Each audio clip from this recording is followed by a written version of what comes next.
5 अगस्त 2024 वो तारीख जब बांग्लादेश में तख्ता पलट हुआ था। रात करीब 1 बजे भारतीय खुफिया एजेंसी का एक अधिकारी गुप्त लोकेशन पर था। वह बांग्लादेश के घटनाक्रम की जानकारी अपने कमांड सेंटर को भेज रहा था। उसे फोन में टाइप करने में वक्त लग रहा था, लिहाजा उसने तमाम जानकारी सादे कागज पर लिखकर उसकी फोटो कमांड सेंटर भेजनी शुरू की। उसे बांग्लादेश के तख्ता पलट का सिरा 16 महीने पहले मिलता है। इस तख्ता पलट के कई राज बांग्लादेश की खुफिया एजेंसियों की डायरी में दर्ज हैं। इन दस्तावेजों में उन चेहरों की जानकारी भी है जिन्होंने तख्ता पलट की योजना बनाई। अगस्त 2024 के बीच के घटनाक्रम को सिलसिलेवार तरीके से बयां करते हैं। इनके मुताबिक बांग्लादेश में तख्ता पलट की स्क्रिप्ट पाकिस्तान की खुफिया एजेंसी ISI और अमेरिका की इंटेलिजेंस एजेंसी CIA ने मिलकर लिखी। मई 2023 विपक्षी पार्टी BNP के नेता अमेरिकी खुफिया एजेंसी CIA के संपर्क में आए।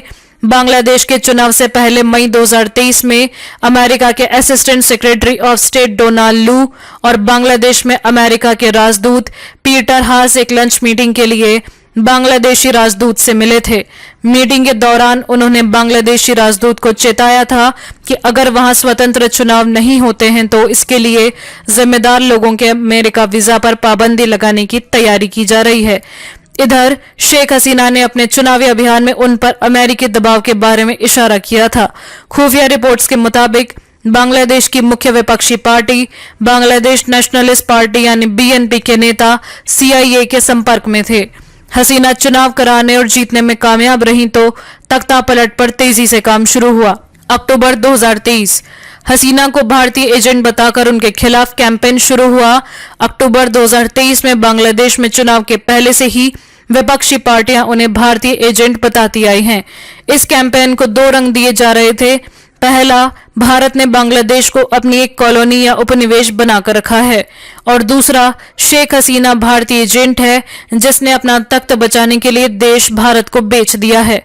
अप्रैल 2024 में शेख हसीना सरकार ने एक आंतरिक सर्वे करवाया। इसके मुताबिक उनकी लोकप्रियता में चुनाव के बाद 10 से 15% की गिरावट देखी गई। कैंपेन का असर दिखाना शुरू कर चुका था। यह बांग्लादेश में होने वाले तख्ता पलट के शुरुआती रुझान थे, लेकिन इस योजना की शुरुआत इससे काफी पहले हो चुकी थी। मार्च 2024 अमेरिकी राजदूत थाईलैंड गए। इसी दौरान विद्रोही KNF को हथियार पहुंचे। बांग्लादेश में 6 जनवरी 2024 को नई सरकार बनने के 2 महीने बाद यानी 8 मार्च 2024 को बांग्लादेश में अमेरिकी राजदूत पीटर हास बांग्लादेश छोड़कर सिंगापुर के लिए निकले। वहां से थाईलैंड होते हुए वे अमेरिका गए और 17 दिन बाद 26 मार्च 2024 को लौटे।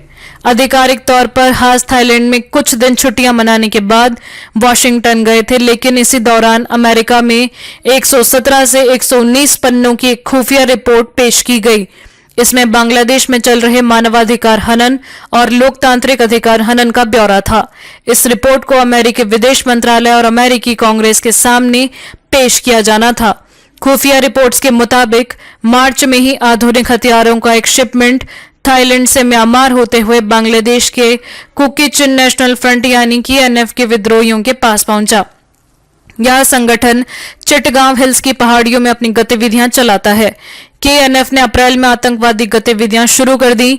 KNF विद्रोहियों ने 2 अप्रैल 2024 को बांग्लादेश के रूम उप जिले में मौजूद सोनाली बैंक में लूटपाट की।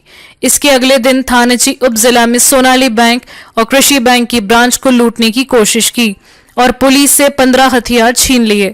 बांग्लादेश सरकार और KNF के बीच मई 2023 से शांति वार्ता चल रही थी।